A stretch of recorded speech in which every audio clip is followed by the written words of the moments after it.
Did I know that answer? You're going to be on my holiday.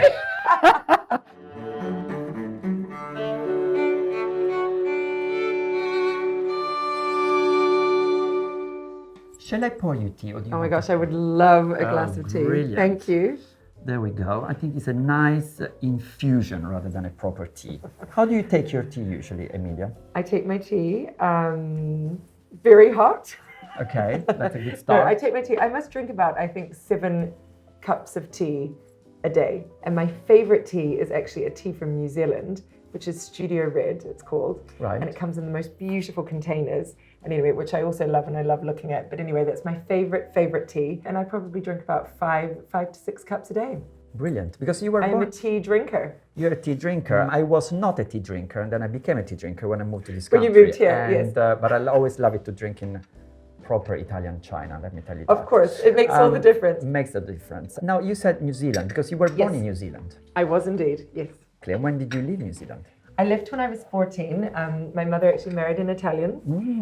And were you already designing fashion? No, I didn't even know what I wanted to be at 14. I did like a little fashion show at school in Milan.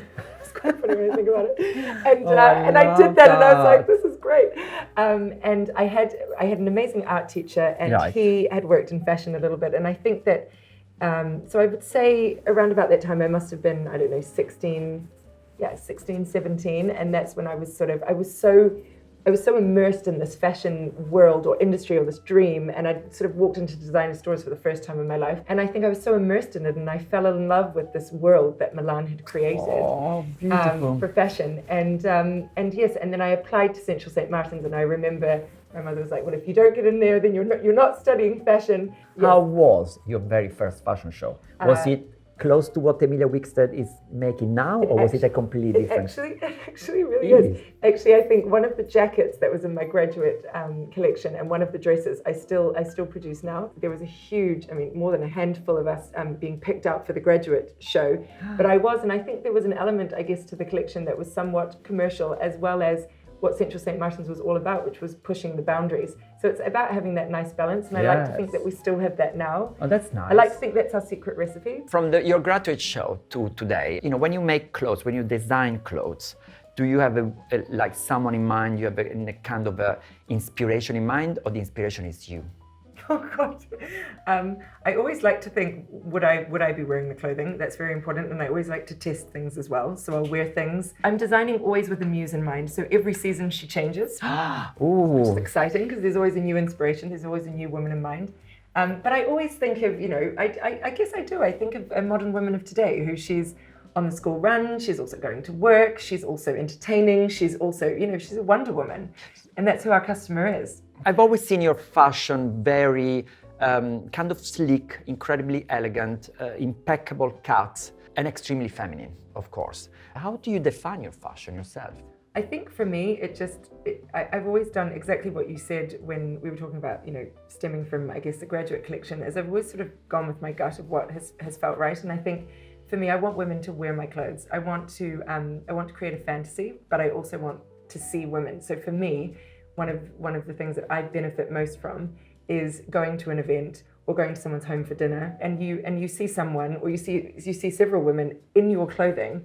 For me, that is the biggest sign of achievement. And so I kind of would sum up, I guess, the brand in that way, which is that I spent the first 5 years working in our store, our first store, and actually, serving clients, working there. And again, it was part of this education. So I would say that I'm really focused just on what women want. And I know that we want the fantasy, but I know also the modern woman, exactly how I described her. I've got to cater for that. That is my job. And if you wanted to choose a lady that is not Wonder Woman, but someone even in the history or in the past, the ideal dream, who would that be? Oh my God, that is such a large question. I have a list of women. Oh, okay. I would love to do Diana Vreeland's wardrobe. I feel like, everything that she did in life and how she was even everything that she did was so before her time almost. And she was so strong-willed and powerful and had such a strong personality, and I thought she was so attractive, and I don't know. So that gets me very excited. I'd love to have done a wardrobe for her. When was the moment where you felt Emilia Wickstead became part of the big picture of fashion? Oh God, I always think we still have a long way to go. But you're so kind with everything you're saying. I think it was when we dressed Samantha Cameron. I mean, that was huge for us because we sort of, no one really knew who we were. And I'll never forget that, because I think in a moment like that where someone just comes to very organically support you and the world sees it, that's the beginning where you sort of realize, gosh, you know, the power of dressing women. And the power of, you know, when you dress someone that is in the public eye, what that can do for your brand.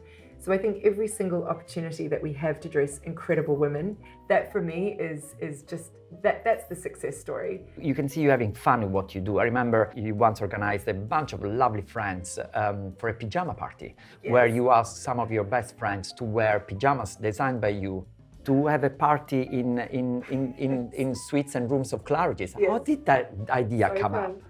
I think it was the idea of where would you like to be sleeping in your Emilia Wickstead pajamas, and I am absolutely obsessed with Claridge's, always have been, and so that just felt like the perfect natural place to have a sleepover. We had a very gorgeous grand dinner, and everyone was very dressed up. Thank you. And then we all got in our pajamas to go to bed, but then everyone was too excited and we wanted to have one more drink at the bar, so we all came downstairs in our pajamas. In pajamas, oh fantastic. And kept having cocktails, which was really fun, which was on the grand piano at the bar. Oh, there you go. Also, okay. I think we did a little run through Claridge's in the middle of night when no one was here. So there was a little really bit of fun. cheekiness, exactly. Who would you like to have your tea with that is so special, apart from me, of course? I would love to have tea, actually, if I could choose anyone that I'd love to have tea with, and who I've never actually had tea with. So I'd like to sit with just my husband and my children and have tea and cakes, and that would be really fun. I have never done that before. There you go. So that's what I'd honestly love to do, and I think that they would love it. Where is going to be your next holiday? I'm going to go to Italy. Oops, did I know that answer? You're going to be on my holiday. I think yes, I think so. Yeah, but that's a lot. Yeah, that would be fun. No, it would be fun. So we're launching. It'll be a holiday, Well, it's a and holiday a bit of working, at work, exactly. but launching a little collaboration. Capsule collection, which will be exciting, which will be in Italy, and I can't wait for that. That will be the first time I've travelled in a really long time, and I always, you know, Italy's my favorite place to travel to, so I'm excited. First thing you do when you go on a trip to Italy, first stop, restaurant or a museum? Oh, I never go to museums, restaurants. Okay. Never. Ever, literally. I think I we do should that here. I need downtime, so like holiday is holiday. Food, wine, yeah. Emilia, what can I say? Thank you. Thank you. Cheers to a wonderful future. That was so much fun. Always fun with you anyway. So even for a tea. So much fun. How do you say cheers? Cheers. Cheers.